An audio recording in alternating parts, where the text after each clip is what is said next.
Hey everyone, this is Matt from Tabletop Games UK.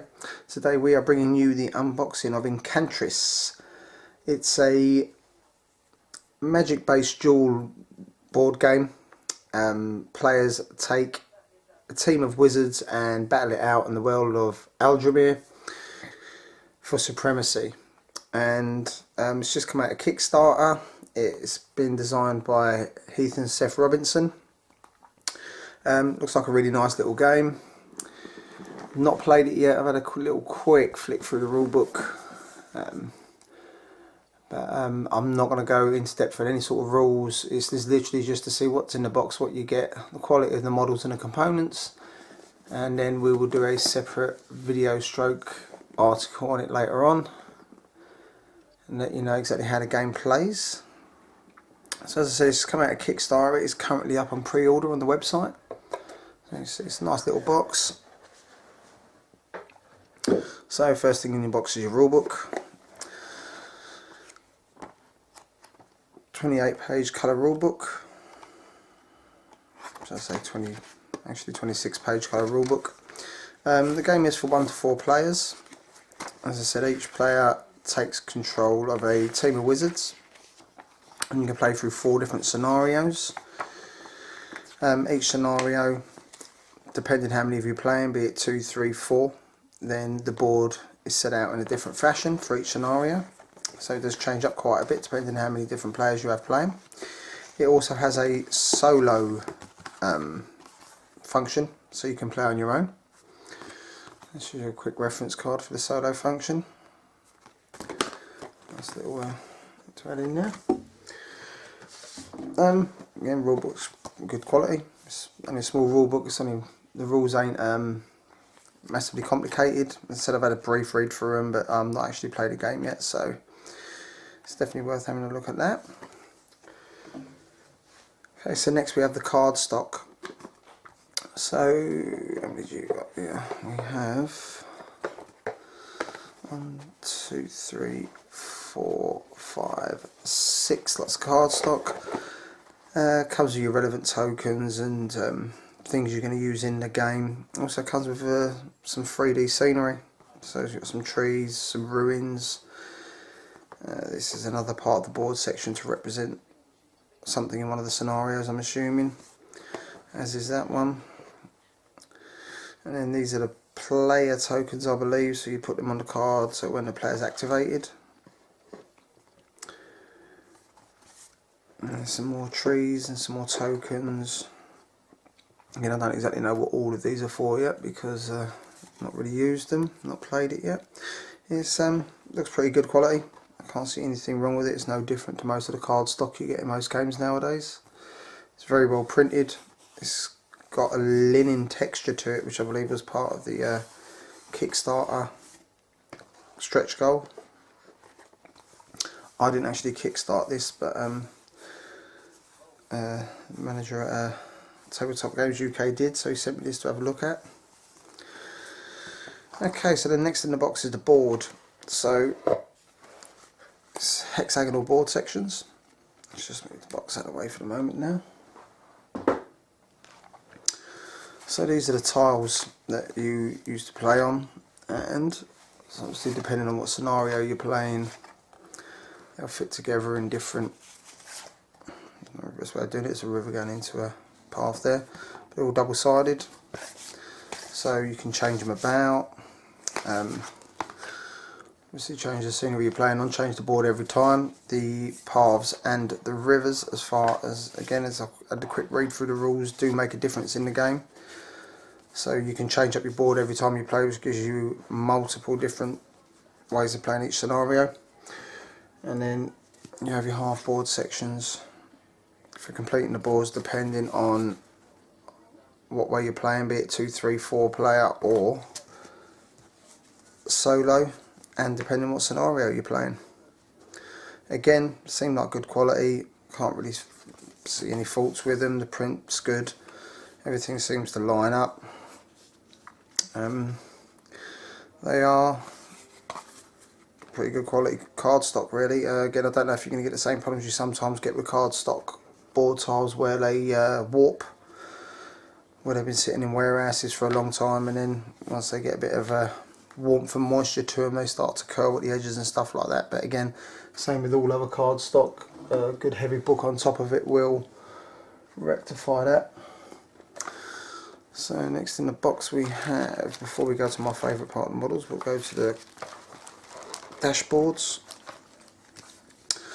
So as I said, each player takes a team of wizards. There's 4 teams. There is the grey, the blue, the purple and the red. And each colour has 3 different types of wizards. So for your grey you've got your sorcerer, your arcane knight and your druid. And then your blue you've got your sorcerer, your arcane knight and your shadow weaver.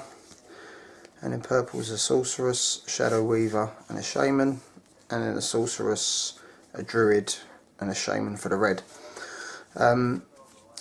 Now depending on what team you take, your wizards have certain strengths and weaknesses depending on who you're fighting against. Obviously certain wizards are better at attacking other types of wizards, so you can see you've got astral, spiritual and elemental, and again that's just dictates what they're better at, and certain ones are better for taking on other wizards than others.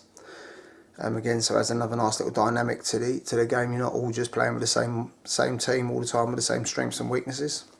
Again, good cardstock, can't see nothing wrong with it. Lovely artwork, really well done. Very nice pictures on there, and on the back of it you have, that's all to do with the casting and defending, but again we'll come into that in another video or an article in the magazine. So these are just some zippy bags. Okay, so these are just for wound tracking on your dashboards, just plastic clips. Then we have our dice, so it's a D8 system.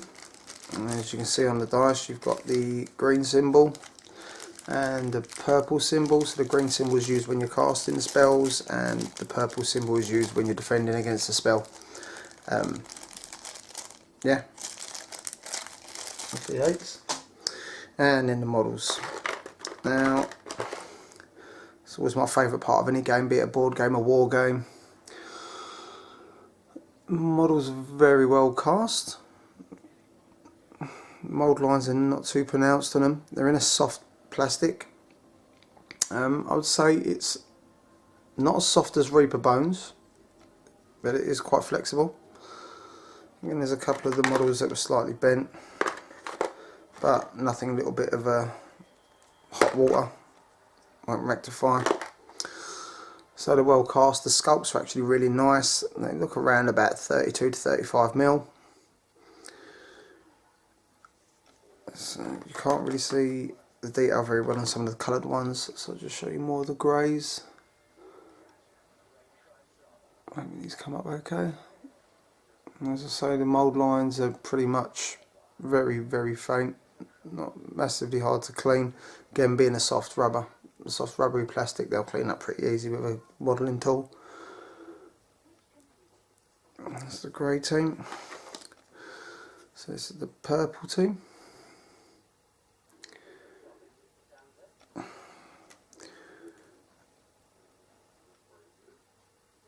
Again, you could just leave these as they are, as in the colours, and it's a pretty much straight out the box game, so you can see her, she's a little bit bent, but all I'll do is I'll just put her over the kettle once it's boiled, and it will just soften that rubber up a bit more, and then I'll hold her in place till she's back in the right position. Bit of a mould line down the leg there, but nothing that can't be rectified.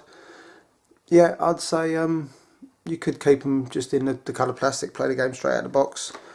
Me personally, I'd want to paint them just because I'm a painter before a gamer, and they are very nice models, so I would like to have a good crack at these. Perhaps if Darren lets me, I may well keep hold of them and do a bit of a paint job on them, because they are very pretty models.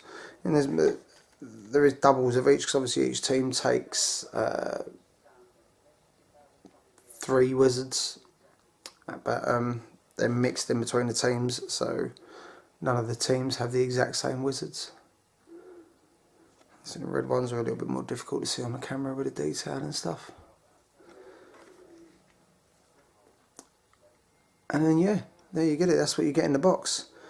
So it's a nice little board game straight out of the box. It's nice, small and compact. It's something you can like take along to the local your local watering hole and just crack out over a couple of hours and have a quick game of. Games take from 20 minutes to an hour according to the back of the box, and it's something you can play quickly. You just have 2 or 3 games in a night at a club, or as I say, just one quick game down the local pub. But I'm quite excited about having a go of it. I'll be playing a game of it this week, and we'll go through a couple of the scenarios and see how it plays. I may even have a go at the solo rules just to see how they play out. Yeah, so I hope you enjoyed that, guys. I will put the link up to the Incantris site where this is now on pre-order. I'll put it at the bottom of the video, along with the Tabletop Games UK website and our Patreon page. Please feel free to donate if you feel generous. It's this thing that keeps us going, as do your views and your subscriptions. So keep watching, guys. We'll see you soon.